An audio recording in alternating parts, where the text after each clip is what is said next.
Hello, everybody. I am Swathi from San Francisco, California. I'm the mother of Siri, our daughter, and this is my husband. Hi, I'm Yuli. We have three children, Siri, Vamsi, and Kiran. Our daughter is the oldest one. She was diagnosed as autistic when she was 3 years old. I host a radio show every Monday at 3 p.m. Pacific Standard Time on telugu1radio.com. Telugu is a South Indian language, and it's internet based, and the show goes wherever the internet is, because it's internet based. Well, anyway, we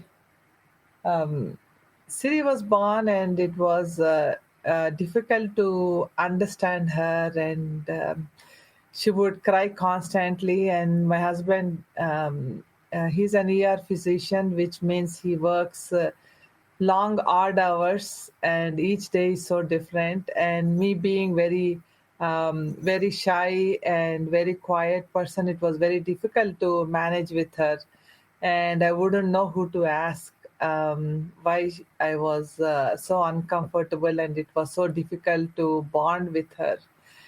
And so we took her to the pediatrician. Am I saying correctly? So we took her to pediatrician because the preschool told us that she was being very quiet and she's playing by herself, or else she's taking a pillow and she's sleeping in the corner. So we took her to the pediatrician, and the pediatrician said she's only 2.5 years old, so come back when she's 3. So we took her back when she was 3 years old. Actually, her birthday is September 30th, and my husband's birthday is October 4th. And we always used to take the 4th off because we would go to San Francisco downtown, where my daughter used to enjoy going in the piers. So we had the pediatrician appointment, and after that we were planning to go out for the day. So we went to the pediatrician, and they said that she's autistic, and I believe that she said just that word. And I thought, yeah, whatever. It didn't bother me because she said, yeah, that is how it is, or something like that. It did not give any effect on me. But then when I saw my husband, he's become very quiet and very withdrawn.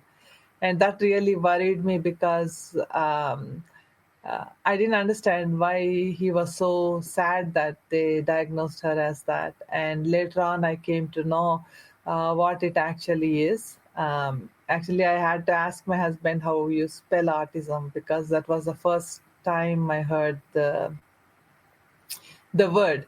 So she was 3 years old, exactly 3 years and 2 days, when she got diagnosed.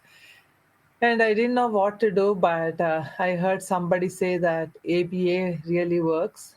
So we had ABA company, um, uh, which just started in San Francisco at that time. So we went and talked to them, and we got her evaluated. And we did 40 hours per week of ABA. And the when we started doing that, she showed an immediate response. She was able to respond to her name, and we could understand a little bit more, and her hyperactivity came down. She was sleeping well. So we were very happy, and then we planned for our second kid, who is very typical and very outgoing, and he was pretty normal. So we thought that the second kid wanted to interact with our daughter, and she would always ignore him. Then we thought that we should have another kid, because we already found out that ABA was actually helping my daughter. And then we had a third one, and that's how we ended up being parents of three children. So she went to through the school system from age whatever 3 years through 5 to 22. We tapered off ABA at age 11, and then when she started going to school in teenagers, it was very difficult. I would drop her off and then come back and wait at home because they would call me to come pick her up. She used to have behaviors, so I would go drop her off and then sit by the phone, just being scared because I know that they would call me. There is no school that I would think that, okay, I dropped her off, I can do something else on my own, because every day was very unpredictable. So that's how she went through her whole school system. And then at the end of around 18, 19 years old, we found a school close by. And they were actually teaching her better, and they were giving her choices and all that. So she started responding in a different way. And after the school system, she was at home because she is very minimal in communication skills, minimal and unreliable. So when she was 22, we didn't know what to do with her because there was nothing else. Day programs, the ones that we found, was not having a lot of activities going on. They would just make the uh, individual sit down and give a coloring paper, very basic minimum thing. And before that, I want to mention that her behaviors were so difficult. The school used to transport her in a taxi every day, and even that used to be very rough. So 22 was done, and she was at home. We didn't know what to do with her, and at the same time, my middle child Vamsi, he went into army. So when he signed up for army, I was very sad because we never had him out of the house. And then my daughter was home and my son was not at home. So it was difficult for me. But then at the same time, I used to be very careful to make sure that my daughter doesn't notice that I'm sad. She is very, she can actually, she gets affected through our moods, especially mine. So I would behave like I'm very happy all the time. And on Facebook, I saw that soldiers, like I said, my son Vamsi went into army. They said that they were looking for care packages. I didn't know what care packages were. So when I asked, the parents said it's a simple toiletry things that you put in a box and send it to the army base. So they gave us a bunch of addresses with their names on it. So I knew what to buy and put in the box. So I told my daughter to pick a paper and a pen. And I told her to write what I was going to tell her, toothbrush and toothpaste and things like that. So she was writing each item and she looked at me like, oh, now I know what you want me to do. Until then, we had a kind of disconnect. She would always be repelled by my presence. Any room I would walk into, she would just get up and go. Uh, she would be there only when there is meal, whenever I would serve her food, but that's it, nothing more than that. And at that time, she would always say, no, mommy, only daddy. So I thought maybe it's something to do with autism. And of course, moms, you know how we feel, right? If our kids don't like to have us around. But then the second I started telling her this is what we are going to buy, and then on the other side of the paper, I told her to write the store names that we were going to go to get these items. And she was very happy. The look in her eyes communicated a lot to me. Like she understood what I was trying to do with her. So we took the list, went to the store. She knew exactly where the items were, even though we never bought those things. She knew where those items were in the store. We brought them home, and then we went to post office, got the box, and made the boxes and sent them away. And the soldiers used to, and we included a thank you card in that. And Siri's handwriting is so good that I would tell her to write, and I made her write a Bible verse, Jeremiah 29:11. In the verse, it says that God has a great plan for each one of us, and the plan is not to harm us, but to bless us and give us a good life.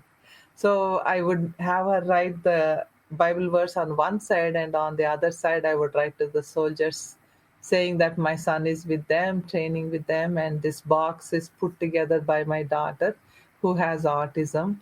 So I would write to them, and then they would write back saying that, thank you for this box and things like that.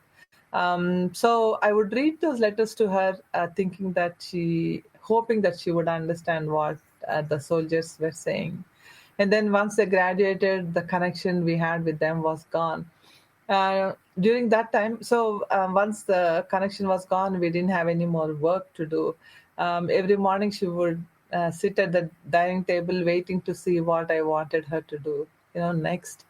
Actually, we connected in such a way that when you have a favorite aunt, how we look forward to spending time with them, that's how she used to look forward for me.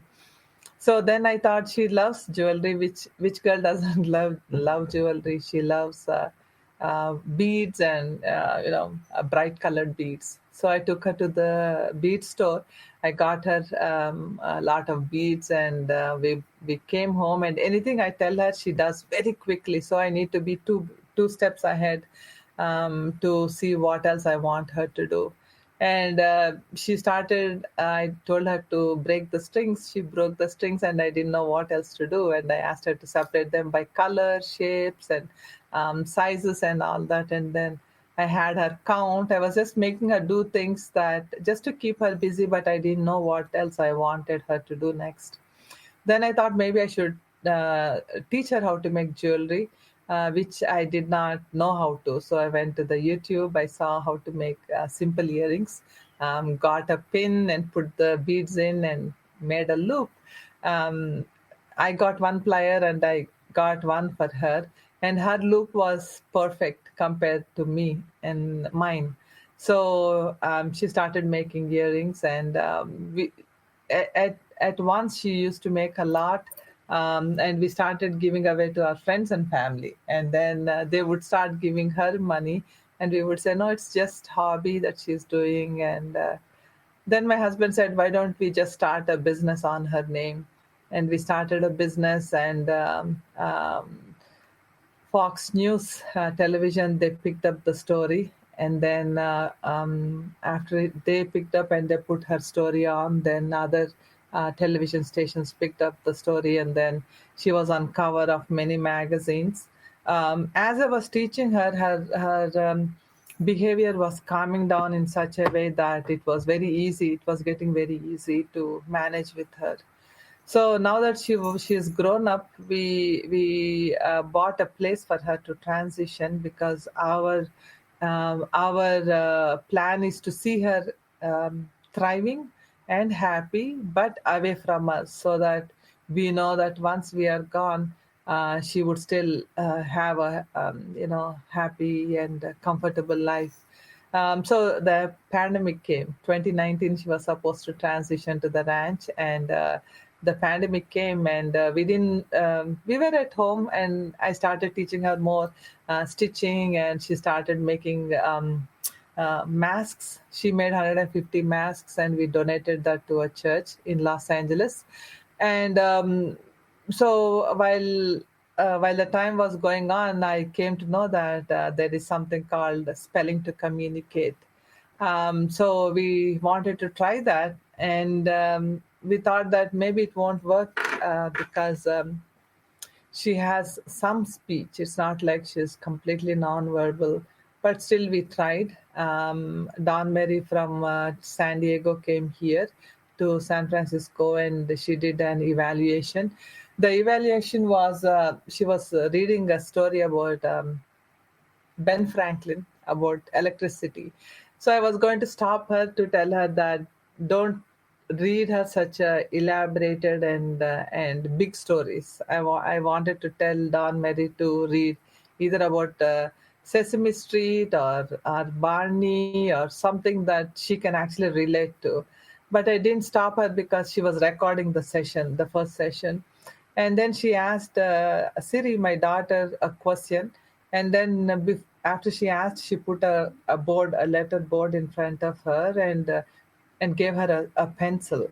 So with that pencil, Siri started punching the board, and I had goosebumps. My husband was there, and I was in tears because she was asking which year was that, so what happened, and who did he go out with, which place was that, and I was so surprised that she knew all the places, she understood the numbers, and she remembered which year the story was on. And that's when we recognized that she has a brain that can actually communicate. And then we need to put a board for her to communicate. And later on, she told us her desire to go to school. She wants to study to be a neuroscientist. And we started her off in college. It all feels like a dream because all along we were thinking who will take care of her once we are gone. And now she speaks volumes, of course, with the help of the board. And her interest is to speak. We are very happy where we are now. From the day she got diagnosed, she's much happier. She's very confident, and I do a lot of awareness about autism. I want other people to know that not to stop trying, keep trying with your kids, don't do anything drastic. We used to give her anxiety medicine when she was 22 after she was done with the college, with her school, special ed school. But later on we tapered it because she didn't needed those anymore. So right now she's not on medications or anything. And we made a movie of her life. It's My Name is Siri. So we will show the first clip we have. It's a trailer about her movie, 24 minutes. And it has our sons also. She does a lot of things. She does exercise. She does boxing. I'm always looking for the next opportunity. Everything that you hope for, all the dreams that you built, are destroyed. I see too many young people today where autism or some other disability is becoming their total identity. There's sometimes a tendency to underestimate the ability of a person. I would definitely characterize Siri as very ambitious and very determined, and with such a supportive family who are willing to move any obstacle in her way, I have no doubt that she's going to achieve all the goals that she has for communication and beyond. What about one word to describe yourself? And no, rebel. Who is the strongest girl in this whole world? Siri, yes, Exactly. Siri is the strongest girl.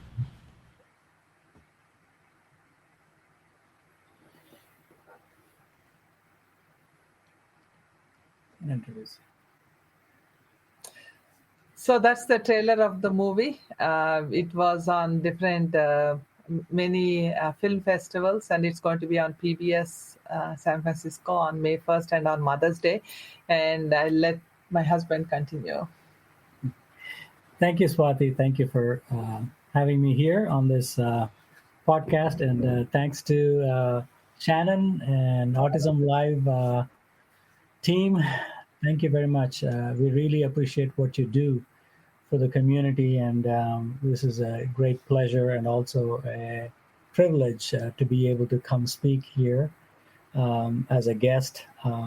And thanks to Swathi for all the efforts that she does, especially the Autism Awareness Radio Show. It has been running for several years on the internet. And we are happy to share Siri's story with all of the audience and with all the parents. And there are several reasons for that, is because Siri has a very unique and interesting story about how she grew up and how she developed and how she changed over time. Um, you know, each child with autism is different, so that's one of the reasons why they call it the spectrum, right? Um, autism spectrum. Uh, and so your child may be, those are the parents that are on this podcast and who may be listening to this podcast. I want you to know that each child is different. So your child may be very different from what we describe our child to be, and your experiences may be very different from what our child's experiences were.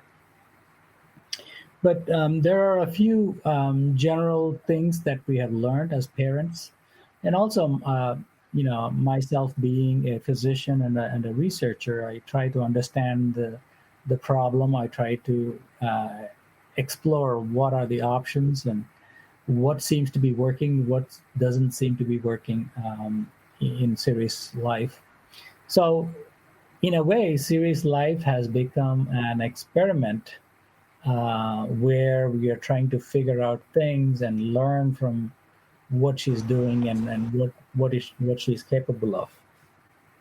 So the first thing we realized from Siri's life is that ABAs seem to help.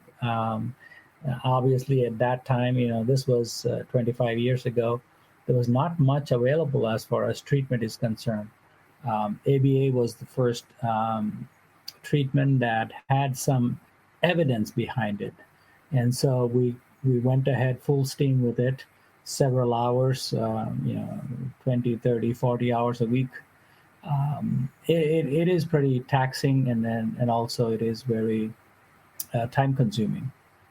Not only on the child, of course, who's going through it, but for the parents and the therapists that go through this also. So that was the first thing that we noticed. So as Siri grew up, we knew that, she's capable of doing things physically, because, we allowed her to learn everything, riding a bike, skateboarding, or riding a scooter, swimming, and all those physical activities she was very good at. She was also good at, fine motor activity, but we did not realize that this activity will help her someday to be able to communicate. So, so my next advice and recommendations for parents is that do not underestimate the physical activity side of things.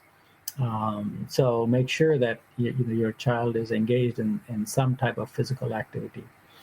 The third thing is that being engaged in your child's life, whether it is the therapist, whether it is the activities, whether it is a hobby or something, where we were lucky enough to be able to have one parent available. That was Swathi. Obviously it fell on her to be able to be available, to be engaged and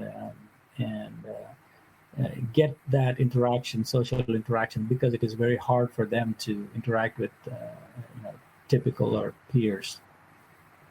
So those are the three pieces of advice that I wanted to give. Now, as so Swathi was talking about how she became very anxious after her school ended at age 22. That was a very difficult period for us also, because there was no program that was ideal for her.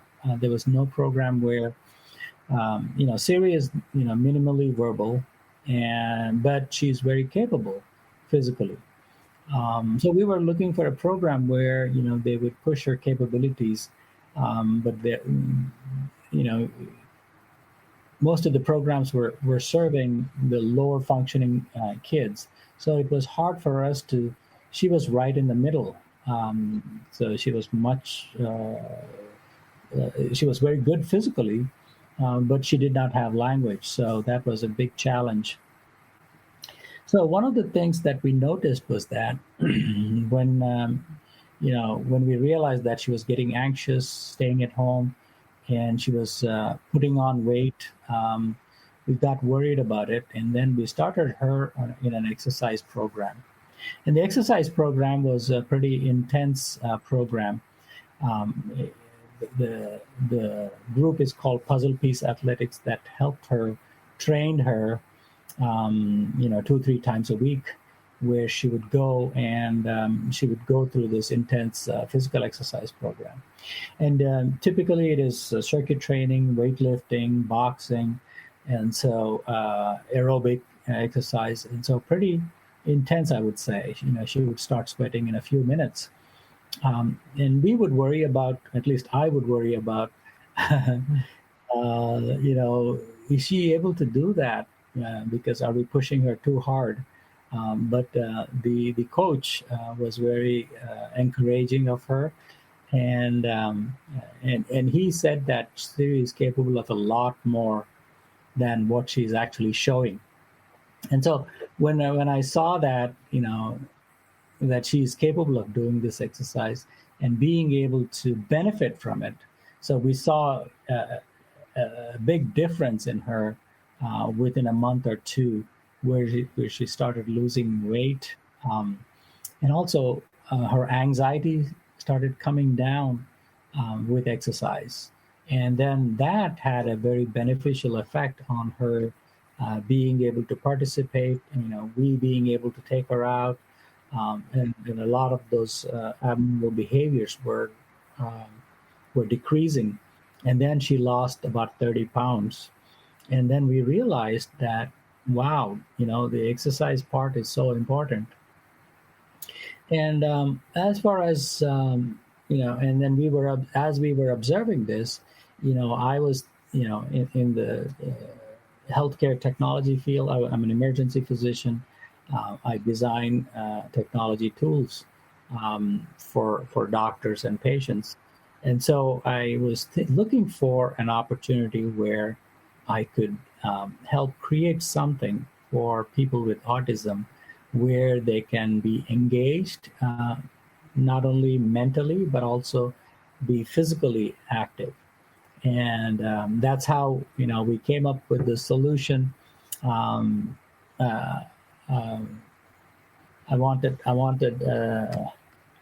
Casey to play the second video.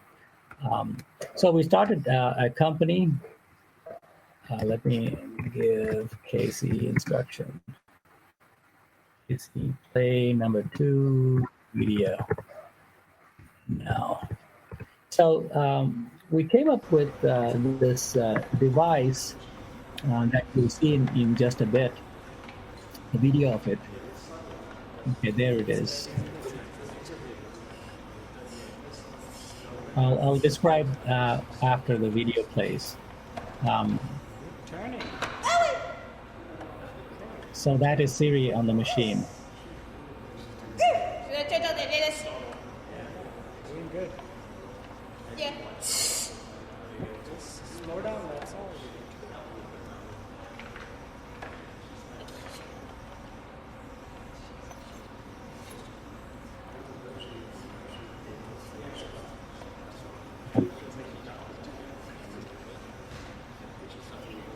So this machine, as you can see, it looks like an exercise machine, like a recumbent bicycle. But what you're seeing is Siri on the machine, but she's also interacting with the video game.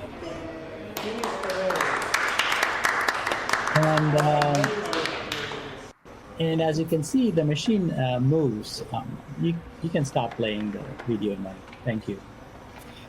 So the machine is a robotic machine, which means that the machine is able to move based on what is happening in the video game.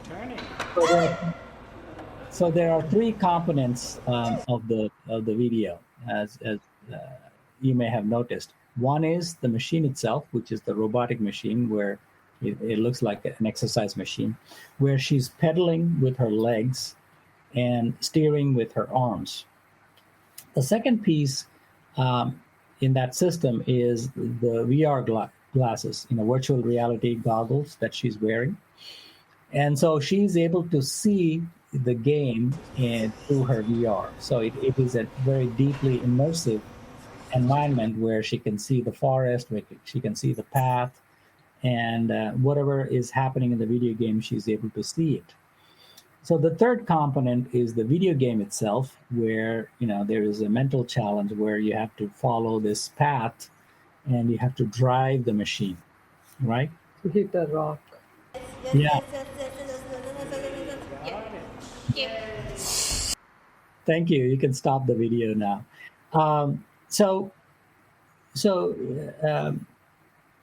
What this system does is, number one, whatever she does on the machine, which is the exercise part, where she's driving the vehicle, whenever she pedals, the vehicle inside the video game also moves. So she has full control of the vehicle inside the video game. And whatever happens in the video game, she's able to feel it. For example, she's able to feel the road. When she hit a rock, she was able to feel the jolt in the machine. And she can feel the wind, going fast. And when she's going uphill or downhill, she's able to feel everything that is happening in the video game. And then whatever she's doing on the machine, she's able to see it inside the video game. So our hypothesis is that when you put people in a situation like this, what we call a deeply immersive situation, and you provide them with a physical challenge and a mental challenge, that you're stimulating the brain to create new pathways, also called neuroplasticity. We think that neuroplasticity will help. Again, this is our hypothesis, and we want to test it. And currently, we are planning to do some clinical trials where people, real patients, will be able to try the machine out and then give us feedback. And this is happening in the first week of May in Salt Lake City, Utah. So if you are in Salt Lake City, Utah, please contact us to be able to try this machine. And so so the idea is, when you put people in this environment, you are, number one, helping them engage physically and mentally, which we think might help with their symptoms. Number one, may help decrease the aggressive behaviors. Number two, it may help with the anxiety. Number three, it may help with sleep, improve sleep patterns. And number four, help improve focus. So we'll be testing in the coming months and years to see how this machine can have a positive impact on the symptoms of autism. And that's our hypothesis. Again, it may or may not work, but we have a very strong feeling that it will work. So the startup is called Serica Therapeutics, SIRICA Therapeutics. And, the website is sericatherapeutics.com. And please follow us. Swathi is on. What is your show address? We have a YouTube channel for Siri. So if you are curious about how does she do these activities like boxing and she does horse riding, she can skate, she can swim, she can do a lot of things that we actually started encouraging when she was very young. And we started training her to do a lot of things even when she was 6-7 years old, teaching her how to help in the kitchen, how to do the laundry, how to do grocery shopping. Now we have her make lists and stuff like that. We should always involve our children in everything we do. Even though we think that they don't understand, they hear everything. Now she tells us, our daughter, through the help of the board, that she knows and remembers everything from her childhood. And she says how she was treated at school, that nobody taught her anything anything that she could learn. And now we see her like a sponge, because anytime we take her to the sessions, she wants to absorb a lot more than she can. She does this spelling to communicate at least 3 hours or more at a stretch. And even after 3 hours, she doesn't get up until we tell her that she's done. The way to know more about Siri is on YouTube. She is Designs by Siri / My Name is Siri. So if you are interested, please follow her. Again, the YouTube channel is Designs by Siri / My Name is Siri. She has her own online store. Again, it's designsbysiri.com. I do autism awareness show. It's in Telugu. It's on telugu1radio.com, where I talk about basic things, what autism is all about. And a lot of people from India, they listen to the program because there isn't too much awareness about it in India. And so that's what I do. And then I take care of my daughters. Yeah, feel free to post questions in the message box. We'll be happy to answer if you have any questions.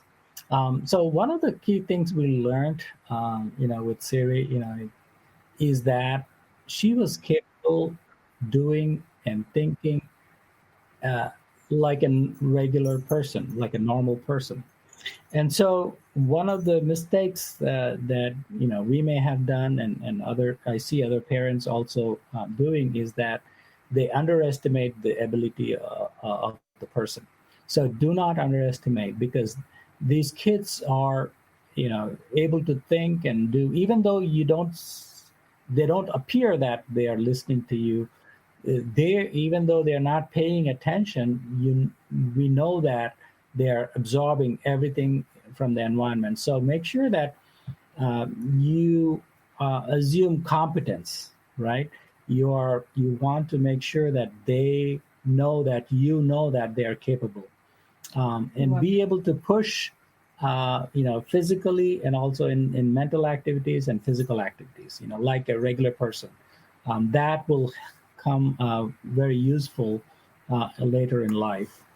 Actually, we came to know, I thought that I know everything about my daughter. I know exactly what she thinks and what she wants, what she doesn't like. Like, I thought that I know actually 99% of what she is, but I was wrong. Recently, I came to know that there is a condition called apraxia, and apraxia is I let him.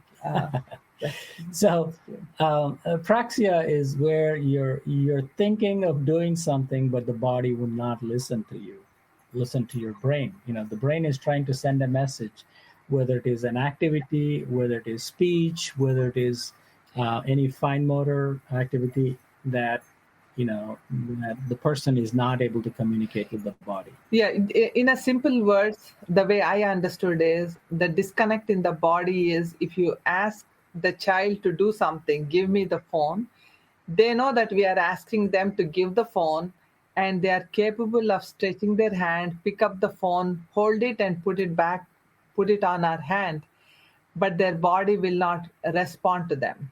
For us, when we hear any command, our hand automatically goes to the phone and picks it up and gives it to the people that wants the phone.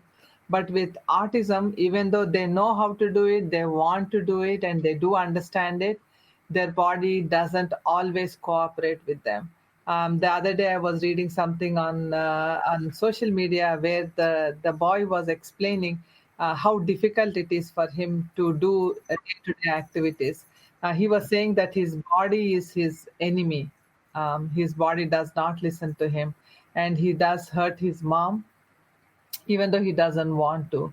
And those are the things that really make me feel that there is so much that we don't know about autism. But then once we know what it is, at least we will learn to work around it. Yeah, I mean, if you look at the current numbers in the USA, there's autism is 1 in 36 children have autism, which is a scary number. And it keeps growing every year. So autism is a very tough condition because we don't know a lot about it. We don't know what causes it. Although we know that there is genetic influences and there's environmental influence, but we cannot pinpoint exactly what. And there's no biomarker, there's no test where you can get a blood test and get a diagnosis. All right, it is very complicated because it is a spectrum. Not only it is a challenge for the parents, but also for the physicians and the psychologists. The other bigger challenge is that it is growing very fast. The numbers are increasing, and nobody knows why. Every year it is growing by about 10%. The third challenge is that there's no one specific treatment or drug where you can give and expect that it'll get better. So the whole field is open. Of course, ABA works, and there are several other methods that where you're engaged with the kid and are teaching. Those things work, but there's no one prescribed method that will always work, right? Each child is different. So the best thing is to keep engaged and let the child lead you, but also teach them as if you would teach a regular person, a regular child, because they are capable of understanding, even though they're not capable of speaking, even though they are not appearing that they're understanding, they are understanding. They are able to get everything that they are seeing and learning. So don't shortchange, if you're a young parent and thinking, okay, what should I do with my child? Be as open and as interactive as possible, and then teach them, things like you would teach a regular child, and never give up, because there is hope. Things do get better as they get older, and as you see a lot of these interactions turn into positive outcomes for them in the future. And as young parents, when we want our kids to be healthy, we'll do whatever it takes for them to be healthy and thrive. But the diagnosis really hits us in such a way that we think that the whole world has come to an end. But allow yourselves to go through that circle of disappointment. We go through anger, we go through disappointment. I don't know what the other stages are, but give yourself that permission to go through all that. We become bitter, we become sad, we become all that. But once we are gone through that, don't resist any of those things. Just let yourself go through the whole cycle. Once you're done with that, then you should know that you are the only one that can help your child. Nobody else can do it. Of course, we can find different therapies, but that is only until they do the therapy. It's not 24/7. And understanding your child and knowing that they are there, even though you feel that they don't understand anything, they don't have empathy, they don't love parents and all those things. That is how we kind of thought, because when there is no communication, how would you know that she is like us? Now that we know that she is a lot like us, we talk to her as if she does understand. And whenever we take her to the sessions, that's where she responds. But that training we can, even parents can learn. Since we just started, it's not, we haven't become fluent yet, myself and my daughter. But she told me that she wants to study neuroscience, which I feel very privileged that she told me. But there is a lot that we can do to help the children. Once we know what it is and why they behave the way they behave and things like that. And one thing is that there is no quick fix. People say that you do this, you do that, we will cure autism in 1 year. I see a lot of people and a lot of organizations claim that. It's a long process. It's a laborious thing. The child has to work, and also the parents. One thing I always tell on my radio show is you and your spouse have to be one team. It has a very huge impact on your marriage. Knowing that we should work as a team. Of course, sometimes you agree and you disagree and all those things. But one thing we should always keep in our mind is our focus is our child, and we need to provide them very loving and a stable environment, which means arguing, fighting, and those things we should be very, very, very minimal, because they cannot come and ask us. We should always put ourselves in our child's place. That's when we know how we want our environment to be. We make sure the television is not very loud. We don't watch the things that might affect her in any negative way. And anywhere we go, we take her. We never leave her at home. And sometimes, being an autistic family, people behave in a different way. Sometimes they mean it, and sometimes they don't. Many times they tell us to come without our daughter, even though she's not very disruptive. She does talk loudly, but we are very mindful of that. But what we do is we teach our children, the other typical kids, that people are not supposed to pick and choose who they want to come to their events. So if we go as a package. All five of us will go, or else sometimes we do leave all three kids at home. But that is how we do the awareness also. People seen our daughter, and she's everywhere we go. We take her to movies. We go to India. Now that pandemic has come, we don't travel often, but anywhere we go, she comes with us. And one day we asked her, how do you like about traveling? And she said, on the board, she said, it's excruciating. And I was so surprised, because her language is so what do you say? Very high. Well developed. Very well developed, and I always have my dictionary open to see what those words mean. And right now we are really enjoying her company. She's much calmer. She wants to be with us. She wants to watch TV with us. And she told us that she's more American than Indian. And she's very appreciative of us. And we didn't know all those things. We didn't know that it really matters to her if we were there or not. Even if we transition her, I would always ask my husband, would she ever miss us? Because we will be transitioning her. And now she says that she doesn't want to move because she's not sure how her caregivers will be able to take care. No, all the typical worries that anybody else would have. She's a child that we never thought that we had before, and we just figured out like almost a year or a little more than that. And if you want to follow her, she's everywhere. Designs by Siri / my name is Siri. If you want to know more about her, there's a YouTube channel. She has her own online store. You can actually see what kind of stuff she makes. And on YouTube, I always put her activities, including her jewelry making. She does a lot of things. We can teach her anything, and she's very patient, and she loves to create different things. So one of the things that we did this last year was that actually make a documentary about her life, because one of the things we see is that a lot of parents are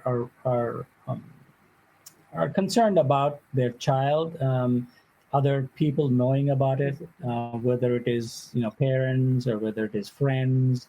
They try to hide them.